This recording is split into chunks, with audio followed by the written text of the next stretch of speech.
वर्षगांठ पर आप सभी को गणतंत्र दिवस की हार्दिक शुभकामनाएं देता हूँ।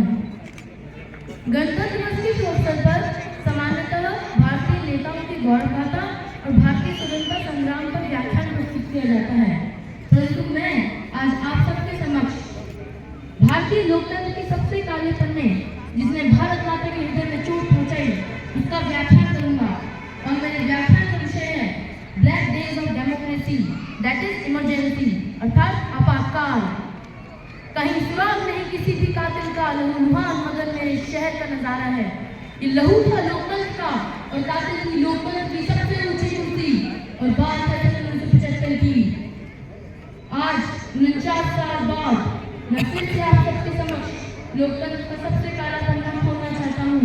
जिस दिन डेमोक्रेसी के हाथ पैर तोड़कर उसे अपाहिज बनाकर खुदगर्जी की काली कोठी में सड़ने, मरने और गलने के लिए फेंक दिया गया था। पर 1975 से पहले 15/10/1947 के कालखंड में आते हुए श्री जवाहरलाल नेहरू के शब्दों पर ध्यान देते हैं। At the stroke of midnight hour, when the world sleeps, India will awake for life and freedom. आधी रात के समय जब दुनिया सो रही होगी तब भारत जीवन एवं स्वतंत्रता के लिए जाग उठेगा।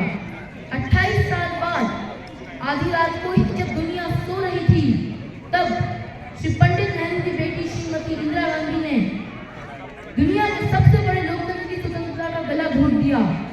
25 जून 1975 के रात 12 बजे से कुछ मिनट पहले ही भारत में आपातकाल लग गया था, यानी इमरजेंसी। और अगली सुबह श्रीमती इंदिरा गांधी जी ने ऑल इंडिया रेडियो पे देश को बता दिया कि अब देश में आपातकाल लग चुका है। देश में आपातकाल लग गया, इसका मतलब है अब देश में सिर्फ वही होगा जो श्रीमती इंदिरा गांधी जी चाहेंगी। न संसद का कोई मूल्य रह गया, न न्यायपालिका का। इंडिया की स्पेलिंग INDIA से बदलकर INDIRA होगी। श्रीमती इंदिरा गांधी जी के दमनकारी फैसला भारतवर्ष के नसों में आग बनकर दौड़ने लगा। पूरा विपक्ष, जनता, मीडिया, बड़े बड़े कवि, शायर सब अपनी आवाज बुलंद करने लगे। राष्ट्र कवि रामधारी सिंह दिनकर की है पंक्तियां, सदियों की ठंडी बुझी राख सुध भुगा उठी, मिट्टी सोने का ताज पहन दिखलाती है। दो रहा समय की रचना गरगर नाम सुनो, सिंहासन खाली करो कि जनता आती है। बाबा नागार्जुन जनता के बीच श्रीमती इंदिरा गांधी जी से पूछ रहे थे, इंदू जी क्या हुआ आपको? सत्ता की मस्ती में भूल गई बात को? कवि दुष्यंत कुमार की लेखनी पीड़ा से थर्रा रही थी। हो गई पीर पर्वत सी पिघलनी ही चाहिए और इस हिमालय से कोई गंगा निकलनी ही चाहिए। मेरे सीने में नहीं तो तेरे सीने में सही, हो गई आग जलनी चाहिए। करोड़ों बागों में हिंदुस्तान श्रीमती इंदिरा गांधी जी से पूछ रहा था, क्या आखिर आपातकाल लगाने की जरूरत ही क्या थी? क्यों, कैसे, कब? और पूरी कहानी सुनिए और समझिए। सिद्धार्थ शंकर रे उस समय बंगाल के मुख्यमंत्री हुआ करते थे। यह आपातकाल का आइडिया उन्हीं का ही था। हुआ ये कि 25 जून 1975 में श्रीमती इंदिरा गांधी जी ने सिद्धार्थ शंकर रे को अपने घर बुलाया और सलाह मांगी कि सत्ता विरोधी न्याय से कुचला कैसे जाए। रे साहब संविधान के जानकार भी थे और श्रीमती इंदिरा गांधी जी के वफादार भी थे। उस समय देश में लोकनायक जयप्रकाश नारायण की आंधी आई हुई थी।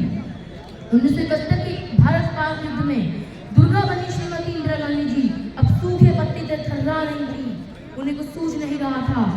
ऐसे में सिद्धार्थ शंकर रे ने उन्हें आपातकाल का आइडिया दे दिया। फिर क्या था, श्रीमती इंदिरा गांधी जी को यह आइडिया पसंद आ गया।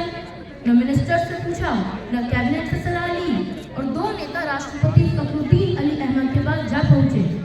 श्रीमती इंदिरा गांधी जी ने राष्ट्रपति जी से कहा कि देश संकट में है, आपातकाल लगाइए। और 25 जून 1975 की रात 12 बजे से कुछ मिनट पहले ही राष्ट्रपति दस्तखत हो चुके थे और इस तरह देश में आपातकाल लग गया। परंतु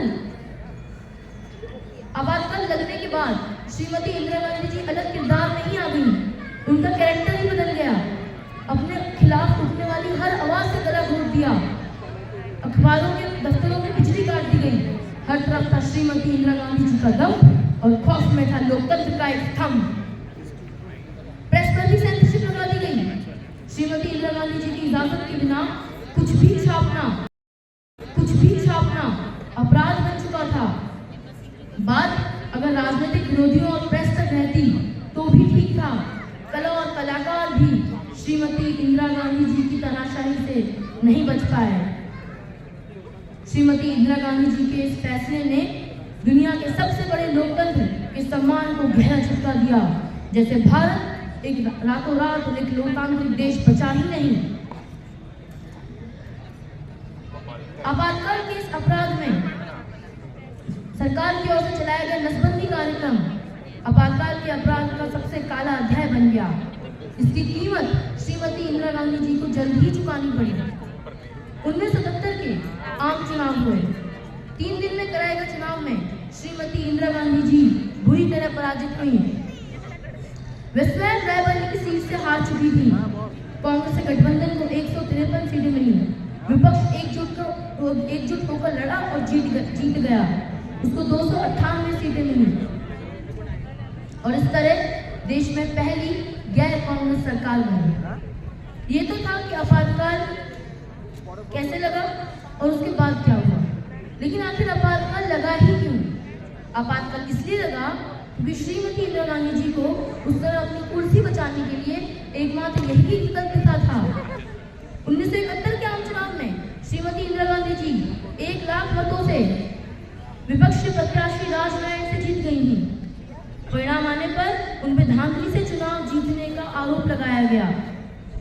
विपक्षी प्रत्याशी राजनारायण ने इलाहाबाद हाईकोर्ट में आरोप पत्र दाखिल किया। 12 जून 1975 को इलाहाबाद हाईकोर्ट का फैसला आया। श्रीमती इंदिरा गांधी जी दोषी साबित हुई और अब वो किसी भी संवैधानिक पद पर नहीं रह सकती थी। उनकी चुनाव लड़ने पर भी 6 साल की पाबंदी लगा दी गई।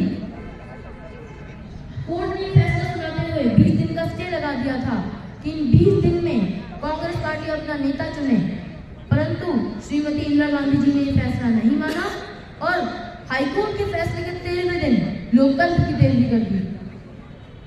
ये वही श्रीमती इंदिरा गांधी जी थी जिन्होंने अपने हिस्से का कश्मीर पाकिस्तान से नहीं मांगा था।